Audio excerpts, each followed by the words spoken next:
Assalamu alaikum. Peace be upon you.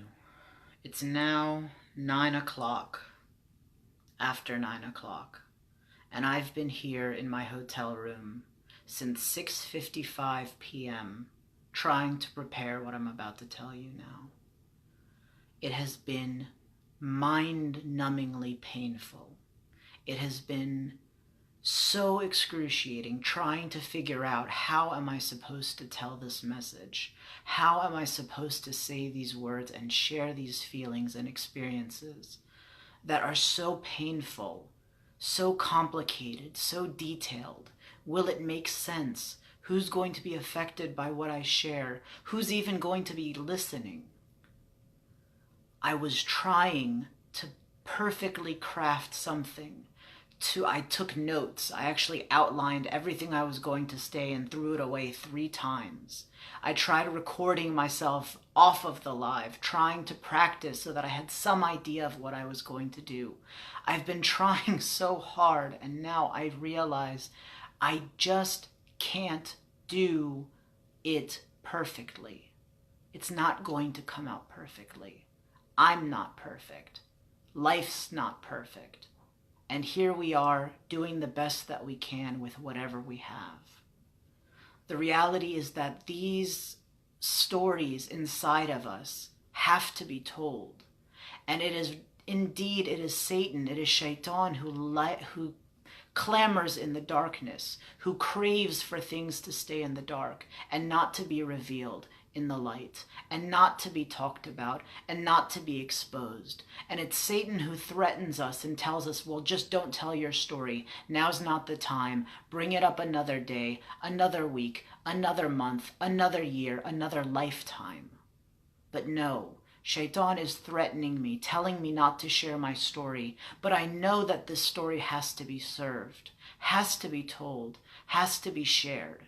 Because if I don't share what my experiences have been, how can I be of benefit to those who are struggling where I've struggled and where, by the grace of God, I've gotten through?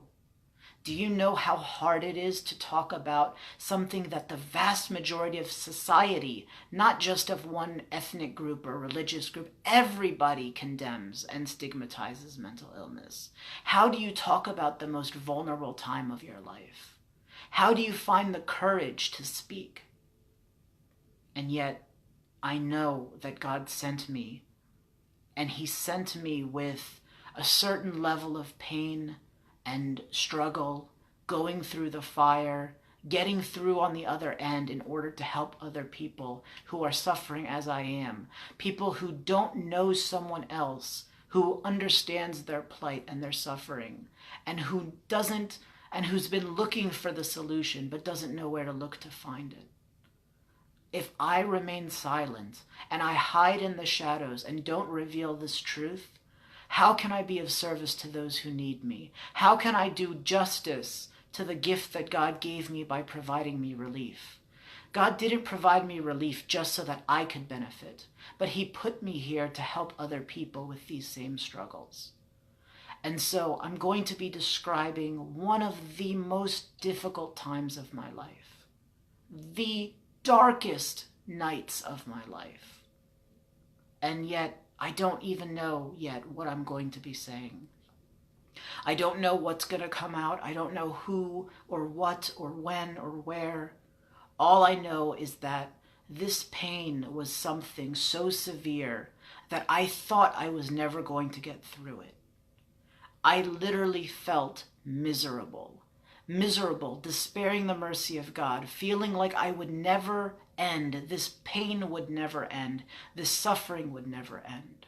How could I believe that the pain would end when I'd been enduring this pain for more than 7 years, quietly, burdening, carrying the burdens and the weight of the world on my shoulders for so many years, not asking for help, not telling anyone, talking to people in coded language and small messages, people telling me, Omar, these are the problems that are going on, this is what you should do, this is what you should do.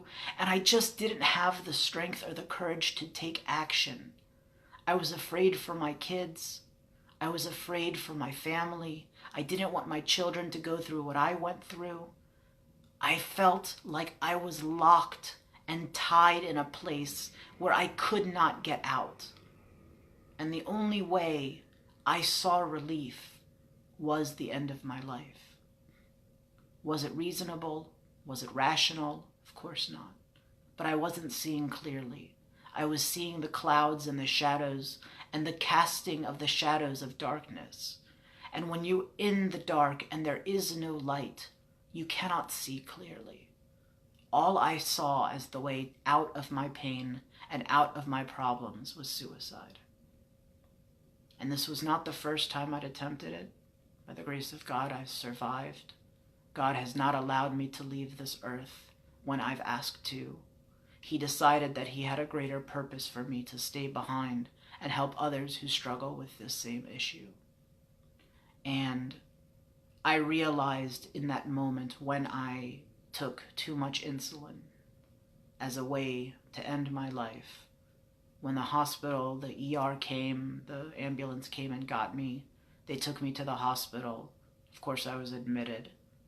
And they left, and I was there for, well, I remember the first days, I still was recoiling and feeling the negative pressure of my life circumstances and my life challenges. I remember being in that hospital and feeling like even though I was protected in those four walls, the demons that were out there in my life were still ever present and would not go away. But after the second day and the third day, the casting heavy shadows of doubt and darkness started to lift. I talked to some of the other patients. I talked to some of the other groups. I participated as best I could. And even in those hospital walls, I was a voice of hope for so many other people, encouraging them that their situations would turn around. Of course I was. I know how to help people. I know how to encourage people. I've been doing it my whole life. And here I was, encouraging others and helping them. And they were asking me, Omar, if you give such good advice and you're so good at this and you're so encouraging and so positive, why are you here? And that was one of the most difficult questions for me to answer. Why am I here? I know better. My mind knows better. My heart most certainly didn't. But my mind knew better. I knew that this wasn't the end. But my eyes couldn't see it. And the difficult circumstances I was in felt like they would be there forever. And that's one of the tricks of Shaitan, the tricks of Satan. He tells us that these pains will never end. They will be forever. And in the Quran, I don't remember the verse, Allah says, indeed Satan threatens us with poverty and with destruction. And God promises us abundance. And so the question ultimately is, who are we going to believe? When I was inside of those hospital walls, I finally decided that I needed to get out and I needed to go back to the peace. And after a few days away from the tension and the stress and the agonies of my everyday life, I was able to find and see a room and a space for some clarity, a space for some hope. And I was discharged from the hospital and I went home. My father traveled from New York to visit me and my kids, and we went to the beach. And it was a nice afternoon, and we had a good time together. We even had breakfast at one of my favorite restaurants. And then he went back home, and 2 days passed, and the routine went back to normal, and the pressures mounted again, and the stresses mounted again, and the hope darkened again, and I tried again. I was recommitted to the hospital, brought back a second time, this time to a different hospital in a different part of town. And I was there struggling to feel better. Once again, hopeless. I just got out of here. Why am I back? Why am I here again? Well, I think there were a couple of beneficial things that happened. One, the doctor in the second hospital gave me a different medication, which was much more helpful than the first one. And second, I received some guidance, which I didn't realize it then, but it became the solution and the light and the joy that I needed to preserve me when I got out. I was discharged from the hospital a second time. I went home and I was asked, where do I go from here? And now I had to find a way after being discharged a second time. And I told my wife, I need some time. I need some relief from the stress and from the anxiety and the pressure of the family. And she said, okay, Omar, I'll leave. I'll go to another family friend and I'll stay there for a while and I'll be back later. So after 2 suicide attempts, I was left alone. Who knows why I didn't try again? Obviously this time there would be no one there to save me. But with this temporary relief and this temporary time of reprieve, I decided I needed to get some of my priorities back in order. I needed to find my vision, find my wisdom, find my calling, find my purpose, and see if I couldn't find a way out of this mess. I talked with some of my colleagues at my job at the mosque, and it was funny. I was discharged from the hospital. My wife left with my kids. I decided that I wanted to go back for my first day of work back after the hospital. I wanted to look my freshest and my cleanest, so I went to the barber and I got a special haircut and a special beard trim and everything. And then I went back to my job and I said, hello, salamu alaikum, how are you? And I was told by the executive director, Omar, you've been switched from a full-time employee to an hourly employee with no number of hours, no limit, no base salary, nothing. So I was just discharged and I was then effectively out of a job. I went back to my apartment, dazed and confused, and I had 2 weeks of quote-unquote paid vacation to figure out what I was doing with the rest of my life. Okay, what's next? Well, in the time that I lived in that apartment, my wife begged me to allow me to bring in 2 dogs. And I don't like dogs. They're incredibly difficult to handle with the najasa, with the impurities, and they're very difficult to maintain. So hard to find a place to pray, so hard to do your laundry. Life becomes difficult. But for her sake, I got the 2 dogs. And I was told by the landlord that because we brought in 2 dogs, we were going to be, they asked me to sign a waiver changing my lease from the end of, it was supposed to be that we ended that lease a year later, and they made it end the next month. So I had no job, I had no home, my family was gone. And I talked to some people in the community who were helping me while I was, even before I was hospitalized, but in that tribulation time. And they told me something that I didn't know, and it was the most alarming information I could have ever received. It shook the foundations, and honestly, I should have known. I should have seen it. I'd been living this miserable life for so long. I should have known that there was something wrong and that something wasn't right. But when they openly stated it, and they said it so clean, so clearly in black and white, I realized that I couldn't stay in this marriage anymore. The news they revealed to me, and I'm not going to reveal what it was, but the news that they revealed to me was so jarring, was so shocking, and was so calamitous that I realized that I could not stay in the family anymore. I could not stay married. I was fearing making that decision for 7 years because I didn't want to drag my children through divorce. I didn't want them to experience what I experienced and having my parents at each other's throats for so long. I didn't want to drag them through, so I stayed in a marriage that had no business continuing. Of course my family told me that things weren't right. Of course my friends told me, but I couldn't see it then. I was in the darkness and I was afraid. I was afraid of ending a relationship that I was holding on to, and I was worried about what the future would hold. I saw when my parents divorced that my father had very little interaction with us, and I feared that I'd be disconnected from the children I loved so much. And to be honest with you, my fears were not unfounded, because here I am. When I told my wife that I wanted a divorce, she took my kids, she took my car, and she left. She left the state. She wasn't supposed to leave the state, but she left the state.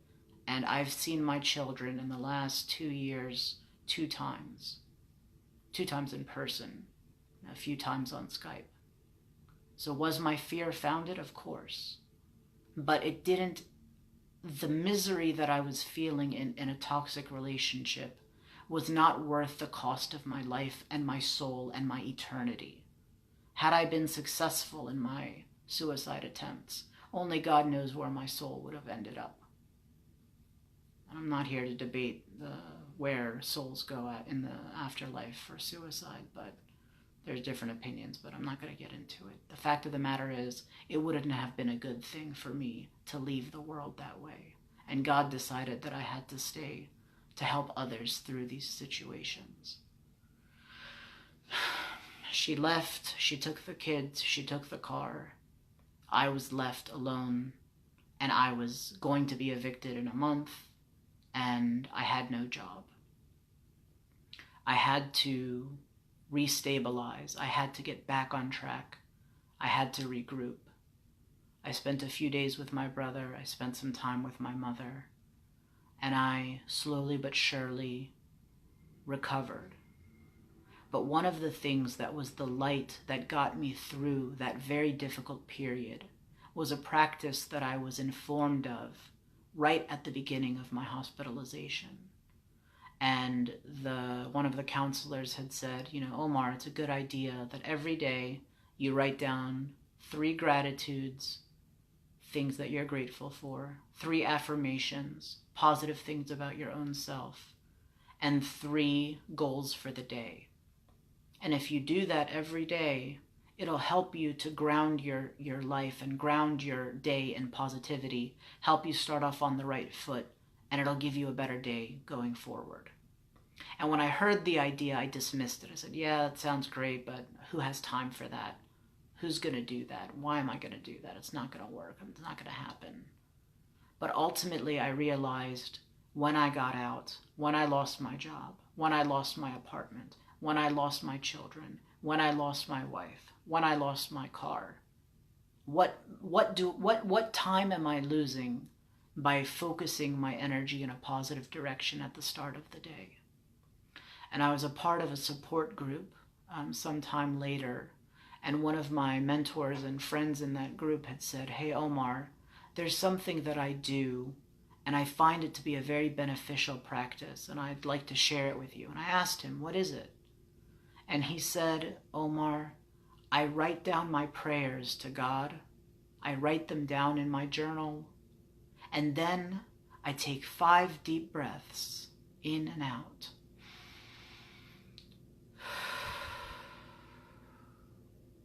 And then I try to imagine what would God's answer to my prayers be. I write my prayers of pain, my prayers of sadness, my prayers of hopes, my prayers of dreams, and then I calm my spirit and I think about seeing the world with God's eyes from His perspective, and I write out what I'm inspired to write. Now I'll tell you, this is not divine writing, this is not the Quran, this is not scripture, this is just our own understanding. But by placing ourselves in the position of thinking about things from a higher perspective, we're able to see deeper realities and deeper truths. And so I started. From that day forward, I journaled every day. 3 affirmations, 3 gratitudes, 3 goals, prayers to God, and the answer that I hope or believe will be coming. And I've been doing this now for 2 years. It's been 2 years. And it has helped me, along with all of the other work that I've been doing, spiritually, emotionally, counseling, everything else that I've been doing in the last 2 years. And not just the last 2 years, but the last 15 years, because I've been on this path since before I started undergrad. But especially in the last 2 years, processing and getting deeper insights and deeper realizations into how these functions work, how these phenomenon work, how our lives and our minds and our egos and all of this nonsense, how does this all work, and how do we break through? How do we find that relief? I have my journal, and that journal has documentation of some of the hard times. And as time went on, it has many, many, many evidences of good times. Things that, so many good times that even when I'm feeling out of sorts and out of despair and lost again, I read through my own journal and I remind myself of how much good, how much blessing, how much opportunity, how much hope there is in life. And it's in my own handwriting. Maybe Shaitan, Satan, can argue with me and suggest things, but how can I argue with my own handwriting, talking about the trials and tribulations that I've gone through, successfully progressed on my way, and made forward movements? I can't. I don't have to. So after keeping records for 2 years of all of my progresses, trials, and triumphs, I realized, actually, it was just in February, there was something, February 1st, I think it was. I was dealing with a difficult situation, something that I'd been planning on doing. It just blew up in my face and it wasn't going to work the way that I'd intended. And I ended up being distraught. I reached out to a couple of friends and had a few conversations. And one of my mentors said, Omar, life always has calamities. What is your tool to help you get yourself out of them? Because it's good to reach out to a friend, but at some point you've got to be able to find that hope using your own tools. And I thought to myself, what is the first thing I need to do when I'm feeling this difficult situation? I need to write in my journal. And so as I wrote in my journal, I felt the anger and the pain and the suffering mount. And ironically enough, I was reminded of a lecture that I had just listened to from a friend. And that lecture was exactly what I needed to hear and write in my journal.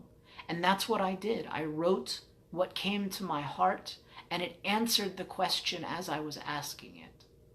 And then the relief came, and the answer in my prayer came, and I wrote it out, and I reflected on it, and I felt better. And in that moment, after the peace had settled in my heart, I decided, and I was inspired, to look back at the previous month, all of January 2019. And I went through the journal and I read day after day after day of joy upon joy, victory upon victory, happiness over happiness. And I thought to myself, this is my life-giving book. This is the book that will protect me and keep me whenever I'm at risk of negative thoughts again. I have a record in my own handwriting of all of the things that I've been through. And if I've been through so much, what tells me that I won't be able to get through the next thing? And so that's why for me, journaling is one of the most powerful elixirs for getting through difficult times. One of the most powerful elixirs through getting through difficult times.